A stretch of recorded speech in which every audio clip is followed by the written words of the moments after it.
Behind me is the Ram 1500, and it has a V8 again.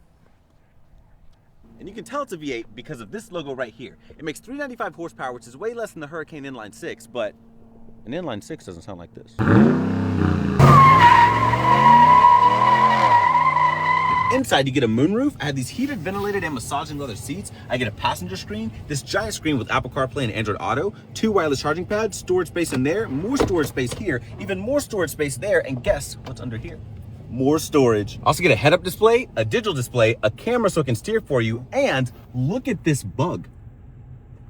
In the back, I get speakers on my roof. My seats are heated, ventilated, and they can recline. I get a pass-through window. If I fold this down, I have an armrest with cup holders and storage space. But my favorite part is that if I lift up the seats, I get more storage space right under there and secret storage space right under there. If I push this button, that'll open up my Ram box, which is extra storage on top of my rear fenders. I also get a 5-foot bed, and if my hands are ever full and I need to close the tailgate, I just use my knee.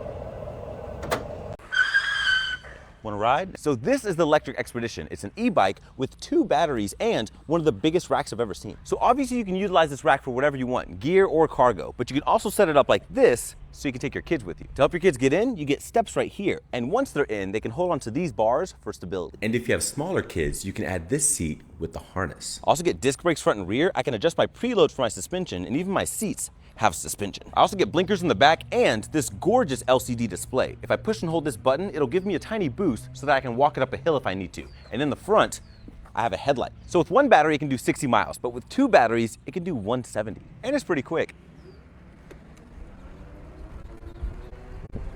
Behind me is a new Charger, and it actually has an engine. That's because you can get the Charger in the Scat Pack EV, or you can get the Scat Pack with the 3-liter twin-turbo inline 6 that makes 550 horsepower. It doesn't sound like a V8, but it sounds pretty good. To keep your engine cool, I get vents here, here, and down there. To get hot air out of your engine bay, you get a functional vent here, and to bring you to a safe stop, I get Brembo brakes. This is also all-wheel drive, so the launch control is pretty quick. But don't worry, because I can also make it rear-wheel drive. In the back, I get this light bar that goes all the way across. I have real exhaust tips, and if I open the trunk, I get a ton of space. Inside, I get this gigantic glass roof, heated and ventilated seats, have Suede on my dash, a touchscreen with Apple CarPlay, Android Auto, and built-in Alexa, wireless charging pad, a pistol grip shifter. I get a heated steering wheel with paddle shifters, a digital display, head-up display, and my favorite part is all of the ambient lighting. So it feels a little better than the EV, but is it worth $70,000? Behind me is a Corvette ZR1, and I can't lie anymore. This is one of the best sports cars in the world. Let's start with the engine. It's a 5.5-liter flat plane crank twin turbocharged V8 that makes 1,064 horsepower. It also uses the biggest turbochargers ever put on a production car, but the mental part is that it's only rear-wheel drive, so the launch control is terrifying.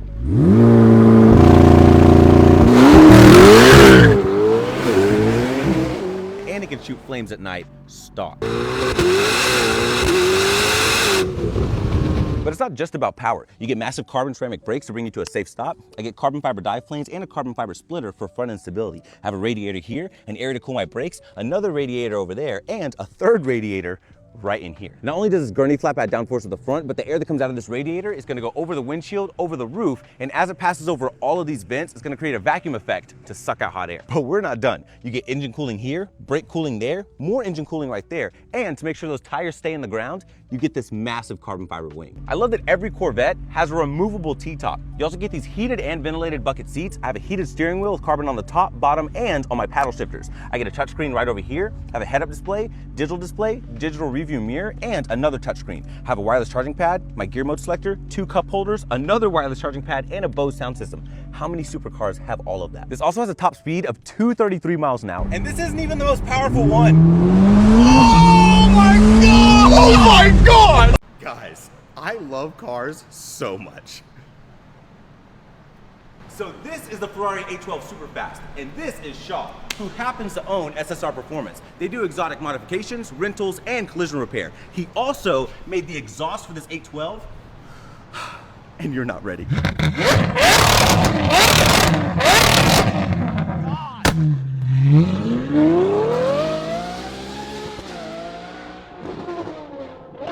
So what you just heard was a naturally aspirated 6.5 liter V12. It makes 789 horsepower, but because this one is tuned and has an SSR exhaust, it makes a little bit more. Shall we hear it again? To cool your brakes, you get vents here. To cool your engine, you get this giant grill with more vents here up top. To make sure hot air gets out of your engine bay, I get these vents. This also has MV forged wheels and carbon ceramic brakes. This entire wrap was actually done by SSR. These vents are for aerodynamics, and these vents get pressure out of your wheel well. But my favorite part is that SSR actually did all the carbon bits that are on this car. The inside is stunning. I get red leather on my roof, red leather on my shelf, and red belts to hold my luggage. I also get these leather and suede carbon bucket seats. Shout out to whoever did these carpets. I have a passenger display, my gear mode selector on this bridge of carbon fiber, and an area for my key. I also get carbon paddle shifters and carbon on my steering wheel. My blinkers are here, traction control is there, and to start the car, I just push that button.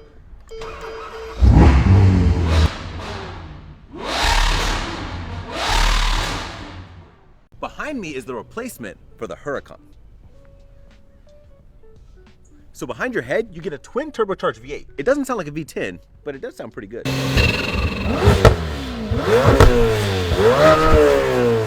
And did I mention this revs to 10,000 RPM?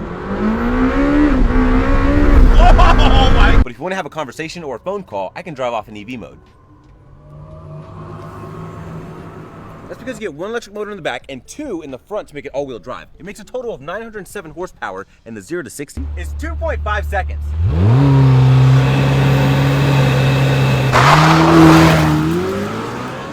You also get a drift mode with adjustable angles. In the front, I get vents here, here, and right there. To bring me to a safe stop, you get these massive carbon ceramic brakes. To make sure my engine is cool, I get 1, 2, 3, 4 vents, and to help hot air escape, I get vents here, here, and right there. I also get this massive carbon fiber diffuser, and my favorite part are the exposed rear wheels. Inside, you get these fully carbon fiber doors. I also get these bucket seats that are also carbon fiber. I have a passenger display, hidden cup holders, this floating center display with Apple CarPlay and Android Auto, a digital gauge cluster, carbon paddles. I can raise the car, select my drive modes, put into EV mode, and activate drift mode. But it wouldn't be a Lamborghini if I didn't start the car like this. If you have 10 minutes, go watch the new Gymkhana video. Guys, it's incredible. First of all, it's in Australia. Travis Pastrana is driving, and it literally starts the video off with him doing a massive jump.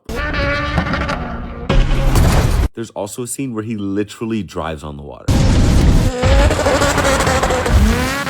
So sick.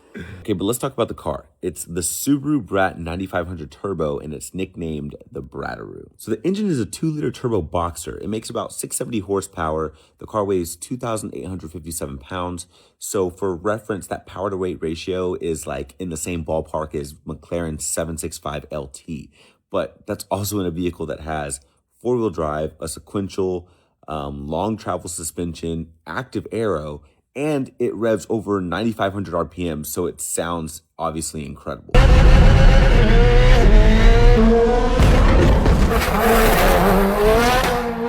Definitely my new dream car to review for a video, but go check out the Gymkhana video, it's amazing.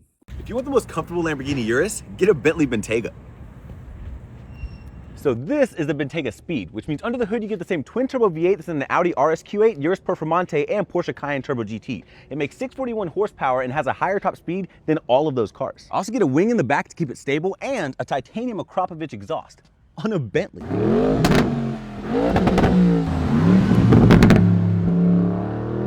You get these gorgeous crystal headlights, and because you still need to stop, this has 17-inch carbon ceramic brakes with 10 piston calipers. Inside, you get a moonroof, adjustable headrest, heated, ventilated, and massaging seats, and I've never seen a car that has real stone on the dash. Also get a clock, a touchscreen with Apple CarPlay and Android Auto. I have a suede steering wheel with paddle shifters. I have a digital display, head-up display, and because it's a Bentley, it's still super quiet. I'm gliding. Everybody saying prove it. In the back, my seats are heated, ventilated, and massaging. I get pillows on my headrest, storage space in here, more storage space under there, and if I push this, I can use this tablet to control everything inside of the car. This also has night vision. So let's recap. It's comfy, quiet, can massage you while doing 194 miles an hour, and a 0 to 60, 3.3 seconds.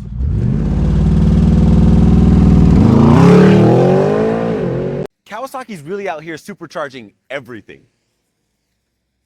Kawasaki supercharged jet skis, motorcycles, and now side-by-sides. It's a 1,000cc engine that makes 250 horsepower with an intercooled supercharger, and it may be the first supercharger I've heard with blow-off sounds.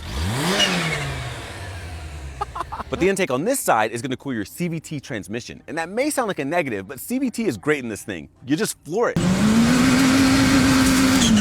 This also has Fox live valve shocks. It gets 23 inches of travel in the front and 24 in the rear. For reference, that's 10 inches more than a Raptor R. It's also the first production side-by-side that can fit 1, 2, 3, 4, 5 people. Inside, you get built-in harnesses. I have a passenger grab handle. I have storage space right in here, more storage space up there. I have this gorgeous looking LCD display. If I push this, I can go from low power, medium to full power. And I can adjust my suspension on the fly using these buttons. I can also go from 4-wheel drive to 2-wheel drive.